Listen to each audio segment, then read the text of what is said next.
Hi, this is Grant Bynum from Uptown 101 Houston. This is one of our 60-second walkthroughs. We're at the one bedroom at Skyline at Midtown. So this is what it looks like. We've already walked in. So this is the kitchen area. My friend Michael is over there. He's helping me show this off. Hi, Michael.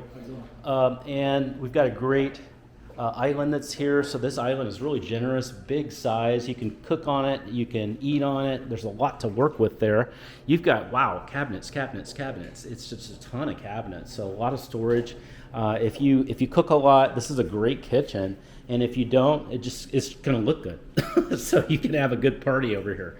The appliances are really cute. They're GE appliances. And it's just really easy to access everything. I feel like you're here in the kitchen. You can see your bathroom. You can see your bedroom opening. And then look at this. You've got a wonderful, really open floor plan over here with your couch and TV set up, and then you've got a great balcony that's over there too.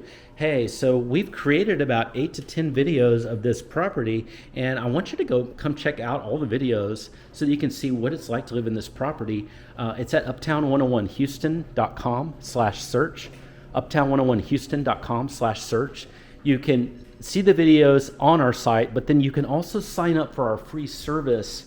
And the service, man, you're going to talk with somebody that can just understand you, understand what your needs are, and then find you the perfect place here in Houston. And it's 100% free, 100% free for you. So reach out to us. We can't wait to hear from you. Talk to you soon.